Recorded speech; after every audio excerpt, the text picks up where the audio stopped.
திருச்சிற்றம்பலம். தோடுடைய செவியன் விடை ஏறி ஓர் தூவெண் மதிசூடி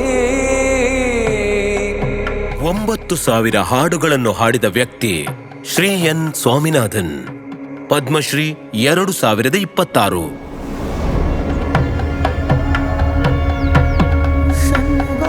ಚೆನ್ನೈನಿಂದ 80 ಕಿಲೋಮೀಟರ್ ದೂರದಲ್ಲಿರುವ ತಿರುತ್ತಣಿಯಲ್ಲಿ ಒಂದು ಪವಿತ್ರ ಮುರುಗನ್ ದೇವಸ್ಥಾನವಿದೆ.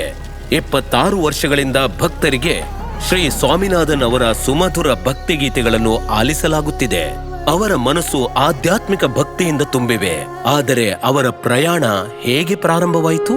ಕೃಷಿಕ ಕುಟುಂಬದಲ್ಲಿ ಜನಿಸಿದ ಅವರು 14 ವರ್ಷದವರಿದ್ದಾಗ ಜೀವನವನ್ನು ಬದಲಾಯಿಸುವ ಕ್ಷಣ ಬಂದಿತು. ನನ್ನ ತಂದೆ ನನ್ನನ್ನು ನಮ್ಮ ಸಣ್ಣ ಹಳ್ಳಿಯಿಂದ ಹತ್ತಿರದ ಪಟ್ಟಣವಾದ ತಿರುಕರುಕಾವೂರಿಗೆ ಕರೆದೊಯ್ದರು. ಅಲ್ಲಿ ಮಧುರೈ ಸೋಮು ಅವರ ಸಂಗೀತ ಕಚೇರಿ ನಡೆಯುತ್ತಿತ್ತು. ಸಂಗೀತ ಕಚೇರಿಯ ನಂತರ ನನ್ನ ತಂದೆ ಆಶೀರ್ವಾದ ಪಡೆಯಲು ನನ್ನನ್ನು ಅವರ ಬಳಿ ಕರೆದುಕೊಂಡು ಹೋದರು. ಅವರು ಹಾಡಲು ಹೇಳಿದರು. சிந்தனை செய் மனமே செய்தால் தீவினை அகன்றிடுமே.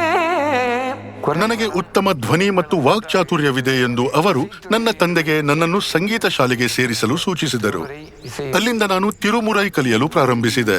ತಿರುಮುರೈ ಎಂಬುದು 6ನೇ ಮತ್ತು 11ನೇ ಶತಮಾನಗಳ ನಡುವೆ ರಚಿತವಾದ ಶಿವನಿಗೆ ಅರ್ಪಿತವಾದ ಭಕ್ತಿ ಗೀತೆಗಳ ತಮಿಳು ಸಂಕಲನವಾಗಿದೆ. ಅವುಗಳಲ್ಲಿ ತೇವಾರಂ ಹಾಡುಗಳು ಪ್ರಮುಖವಾದವು. ಯುವ ಸ್ವಾಮಿನಾಥನ್ ಅವರನ್ನು 8 ವರ್ಷಗಳ ಕಾಲ ತಿರುಕಡವೂರ್ ಮತ್ತು ಧರ್ಮಪುರಂ ಅಧೀನಂನಲ್ಲಿರುವ ತೇವಾರಂ ಪಾಠಶಾಲೆಗೆ ಕಳುಹಿಸಲಾಯಿತು ಮತ್ತು ಅವರು ಸಂಪೂರ್ಣ ಭಕ್ತಿ ಮತ್ತು ಕಠಿಣ ಅಭ್ಯಾಸದಿಂದ ತೇವಾರಂ ಸ್ತೋತ್ರಗಳನ್ನು ಕಲಿತರು. ಇದು ಅವರಿಗೆ ಓದುವಾರ್ ಎಂಬ ಬಿರುದನ್ನು ತಂದುಕೊಟ್ಟಿತ್ತು, ಅಂದ್ರೆ ಪವಿತ್ರ ದೇವಾಲಯ ಮಂತ್ರಕಾರ. ಓದುವಾರ್ಸ್ ಹಾಡುವ ಸಂಪ್ರದಾಯವು ಪ್ರಸಿದ್ಧ ಬೃಹದೇಶ್ವರ ದೇವಾಲಯವನ್ನು ನಿರ್ಮಿಸಿದ ರಾಜರಾಜ ಚೋಳನ ಕಾಲಕ್ಕೆ ಹೋಗುತ್ತದೆ. ಶೈವ ದೇವಾಲಯಗಳಲ್ಲಿ ಶಾಸನಗಳಾಗಿ ಸ್ತೋತ್ರಗಳನ್ನು ಸಂರಕ್ಷಿಸಲು ಚೋಳರು ಪ್ರೋತ್ಸಾಹಿಸಿದರು. ಓದುವಾರ್ಸ್ ಒಂದು ವಿಶೇಷ ಗುಂಪು. ತಿರುಮುರೈ ನಿರ್ದಿಷ್ಟವಾಗಿ ತೇವಾರಂ ಸ್ತೋತ್ರಗಳು ಕರ್ನಾಟಕ ಸಂಗೀತ ರಾಗಗಳ ನಿರ್ದಿಷ್ಟ ಸೆಟ್ಗಳಿಗೆ ಸಮಾನವಾದ ಪನ್ ಎಂದು ಕರೆಯಲ್ಪಡುವ ತಮಿಳು ಸಂಗೀತ ಪ್ರಕಾರಗಳಿಗೆ ಹೊಂದಿಸಲಾಗಿದೆ.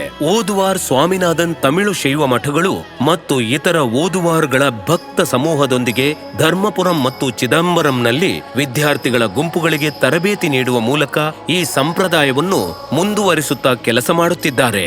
ಅವರ ಜಾಗತಿಕ ತಮಿಳು ಪ್ರೇಕ್ಷಕರಿಗಾಗಿ ಅವರು ಸ್ತೋತ್ರಗಳನ್ನು 100ಕ್ಕೂ ಹೆಚ್ಚು ಸಂಗ್ರಹಗಳಲ್ಲಿ ಡಿಜಿಟಲ್ ರೂಪದಲ್ಲಿ ಹೊರತಂದಿದ್ದಾರೆ. ನಮ್ಮ ವೃತಕ್ಕೆ ಆಶೀರ್ವಾದವಾಗಿ ನಮಗೆ ತಿರುಮುರೈ ಸಿಕ್ಕಿತು. ಇದು ತಿರುಜ್ಞಾನ ಸಂಬಂಧರ್ ಅವರ ಆಶೀರ್ವಾದದೊಂದಿಗೆ ಕಾವ್ಯ, ಸಂಗೀತ, ವ್ಯಾಕರಣ, ಕಲಾತ್ಮಕ ಸಾಹಿತ್ಯವನ್ನು ಒಳಗೊಂಡಿದೆ. ಇದನ್ನು ಸಂರಕ್ಷಿಸುವುದು ನಮ್ಮ ಕರ್ತವ್ಯ. திருச்சிற்றம்பலம்.